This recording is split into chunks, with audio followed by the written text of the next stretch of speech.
Now let's try to see the relationship between number of symmetric relations and the number of reflexive relations. So again, we are taking the same assumption that we are talking about everything about a set where capital A is the set and the cardinality is n, and we are talking about the relations that are possible on n, which means all the relations which are subset of A cross A. Now I want to find out what is the relationship between the number of symmetric relations and reflexive relations. Now I want to know if this is possible, which means if S denotes the set of all symmetric relations and R denotes the set of all reflexive relations, is this diagram possible if this is the set of all relations? Okay, so what do you say? If this is a set of all relations, which means the box represents the power set 2 power A cross A, which means the set of all relations possible is the box, and S represents the set of all symmetric relations and R represents set of all reflexive relations. Now will there be any relations here, which means the relations which are present in S but not in R, the relations which are symmetric but not reflexive? Is that category possible? It is possible, because earlier in examples I have shown you, but still let's see this. Let us assume that A is a small set 1, 2, 3. What do you say about this part? Will there be relations which are symmetric but not reflexive? Yes. So for example, if you take R1, which is 1 comma 2 and 2 comma 1, this is a symmetric relation which is not reflexive, therefore R1 will be present here, right? Now will there be any relation which is both symmetric and reflexive? Yes, of course. So can you tell me one relation for that? See this. Now 1 1, 2 2, 3 3, this is both symmetric as well as reflexive. Why is it symmetric as well as reflexive? See this, because it is symmetric because it contains all the elements of type x comma y, which means, if x comma y is present, y comma x is also present, isn't it? X comma y is present, which is 1 comma 1, and y comma x is also present, which is also 1 comma 1, and same way 2 comma 2 is present and 2 comma 2, which means x comma y and y comma x. Here also x comma y and y comma x. Therefore this is example of a relation which is both symmetric and reflexive, which means there will be relations which are possible here. Will there be any relation possible here?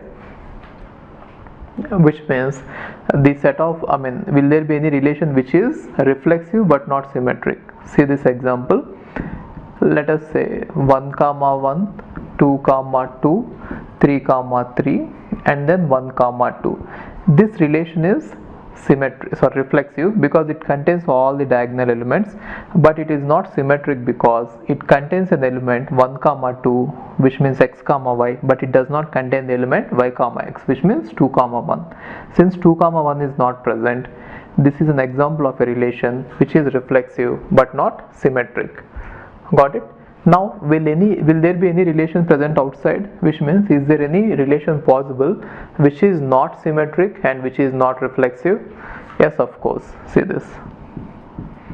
If I have 1 comma 2, this is not reflexive because it does not contain all the diagonal elements, and it is not symmetric because it does not contain 2 comma 1. It contains only 1 comma 2. Therefore this diagram is perfectly valid. Now what I wanted to know is the size of each one. We know this size, isn't it? The total number of symmetric relations possible on a set A with n elements, we already know that. What is that? The cardinality of this set S, we already know that 2 power n into 2 power n into n minus 1 by 2, right? If you simplify it, it is going to be 2 power n into n plus 1 by 2. If you simplify it, you are going to get that, isn't it? So this is the cardinality of the set S.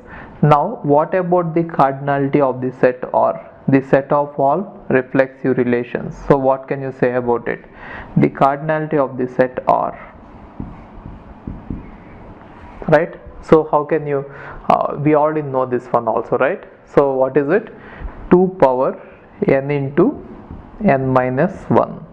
isn't it? Because we have included all the diagonal elements, and the remaining non-diagonal elements are going to be n into n minus n square minus n, and we can include all of them or we can include some of them, something like this. So we already know this.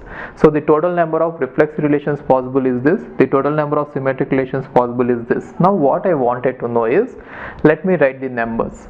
So let me say this is 1, this is 2, this is 3, this is 4. These are the regions. Now I want to find out the cardinality of each region, which means I want to find out the cardinality of region 2. So how many elements are present in that region? What does region 2 represent? It is the set of all symmetric relations which are not reflexive. And what about region 3? It is the set of all relations which are both symmetric as well as reflexive. What about region 4? It is set of all reflexive relations which are not symmetric. What about 1? The set of all relations which are neither symmetric nor reflexive. I want to find out all of these. Okay, fine. Now how to find out set of all? Which one is easier to find out? Better, we know this entire thing, the size of this, and we know this entire thing. Now if I can find out the region 3, then it will be easy for me to find out region 2, because I know the cardinality of S. Then the cardinality of region 2 will be cardinality of S minus cardinality of 3, and then I can find out the cardinality of 4 because I know the cardinality of region R and I know the cardinality of region 3. Then the cardinality of region 4 will be region R minus region 3. Therefore the first important thing is I want to find out this region 3. So what is region 3? It is set of all relations which are both symmetric and reflexive. Now I want to find out set of all relations which are both symmetric and reflexive. This is what I wanted to find out, which means the region 3. How many will be there? Now if a relation has to be both symmetric as well as reflexive, what has to happen? So see this. If you take A cross A, it is going to contain all the elements like this: 1 comma 1, 2 comma 2, so on, n comma n, all the diagonal elements, and then non-diagonal elements 1 comma 2, 2 comma 1, so on, right? So the diagonal elements are going to be n and the non-diagonal elements are going to be n square minus n. Now if you want to find out all the relations which are both reflexive and symmetric, if a relation has to be reflexive, all these have to be definitely included in the relation, which means we don't have any choice here. All of them have to be included, which means only one option is there. Now coming to the remaining things, if you have to make it a symmetric relation, then we have to pair them up, right? So all the non-diagonal elements have to be paired in such a way that xy and yx occur in one unit or one pair. And how many such pairs can we get? N square minus n by 2. Now if the relation has to be symmetric, either you include the pair as a whole or you don't include it, which means each pair is going to get two choices. So 2 into 2 into 2 into so on, n square minus n by 2 times. So the total number of symmetric relations that way we can form is going to be 2 power n square minus n by 2, which is 2 power n into n minus 1 by 2.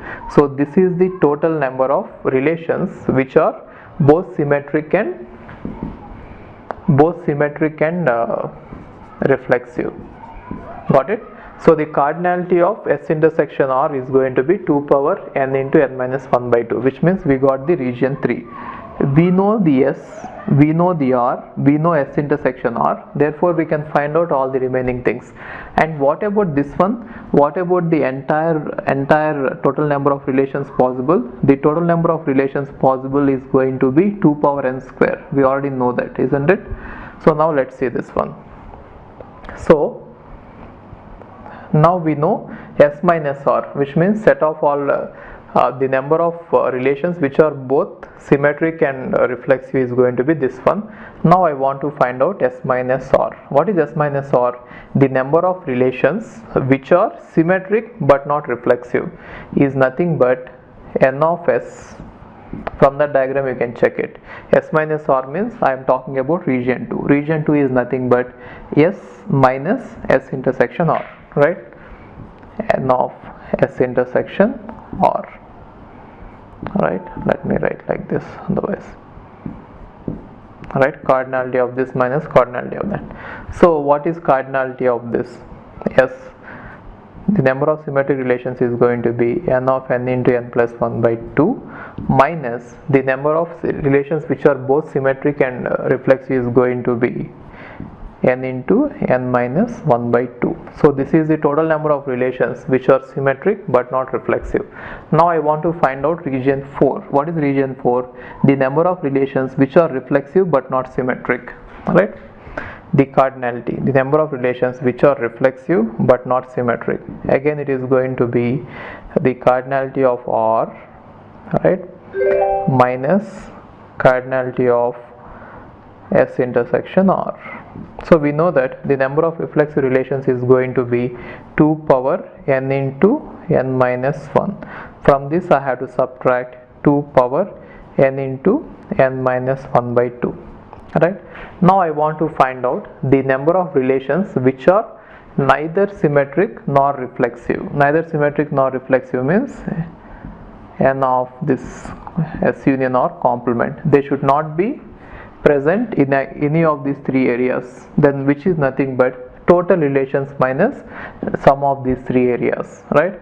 So what is the total relations? The total number of relations is 2 power n square minus sum of these three areas. So you can either do it this way. You can add up S plus R minus 3. Why? When you are adding up S and R, we are adding the region 3 two times, because one time you are adding it up when you are putting S, and other time you are adding it up when you are putting R. That is why you can subtract this. So which is nothing but n of S plus n of R minus n of S intersection R. Otherwise you can independently, since you have worked out what is 2, what is 3, what is 4, you can add them and subtract from 2 power n square. Anyway you can solve it. Okay, I'm just leaving it to you. Anyway, you understood the concept, right? So in case if n is given as 4, then you should be able to derive this and then substitute it. Don't by heart any of these formulas. You should be able to derive them. That is the ultimate intention of explaining this derivation. Otherwise I would have directly given you the formulas as well, right? So the intention of proving everything is for you to know how to analyze the question. So my suggestion is, please don't by heart it. Try to derive it even in the exam. It will not take a lot of time. If you just if you are focused, even though I might have taken a lot of time to explain this, because I'm just explaining you, it took a lot of time. But if you have to do it on your own, it will not take this much time. So don't worry, don't by heart them. Whatever formulas whatever formulas I have been deriving, don't by heart them at all. Try to remember the derivation, and in the exam you try to derive them. And most probably in the exam also they will ask you questions which will be completely new, or at least there will be extensions to this, or they will be a part of this, which means they will also ask you some questions in such a way that if you understand this derivation, you will be able to answer it. Okay, so please don't by heart it. Fine. Hi, if you are planning to do masters, then doing masters abroad is better than doing masters in India. I'll give you all the reasons. So first reason is, out of 1 lakh students who take GATE every year, there are only 500 seats in old IITs. So all the IITs put together have an acceptance rate of 0.5%, and IITs, universities better than IITs, they have very good acceptance rate like 30%, 40%, but all the IITs put together have an acceptance rate of 0.5%. And if you are working hard to get into IIT Bombay's ranking is 177 and IIT Roorkee's ranking is 400. If you are happy to get into IIT Roorkee, then getting into universities better than IIT Roorkee is easier compared to getting into IIT Roorkee. And looking at the salaries for computer science, for software jobs, if you have done your masters in computer science in US, the salaries are ranging from 80 lakhs per year to 1.2 crore per year. So even if you take an average of 1 crore per year, your savings will be much higher than the salaries in India. After taxes and your cost of living, you can easily save 40 to 50 lakhs per year. and in India the maximum jobs that you get is around 30 lakhs. So your savings will be much greater than the salaries in India.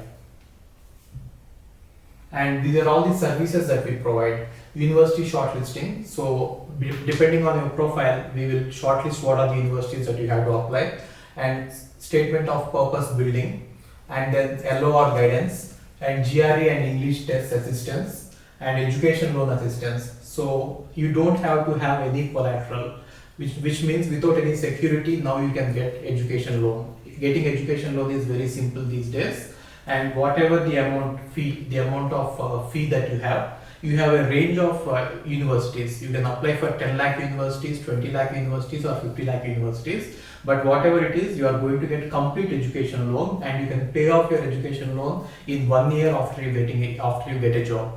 And then we do visa assistance, mock visa interviews, and then connecting with the university alumni. So now you might ask why we should join Game of Visas. So the answer is we have 90% success rate, 99% success rate. And these are all the destinations that we guide the students to. So we guide students to any country that you want to go. So now it is not just USA. We guide to UK, Germany, Australia, Canada. So we guide students to all the countries. We work with all the destinations. And if you are interested in going abroad, you have to just drop us a message on this WhatsApp number 9494 555 454. Okay, thank you.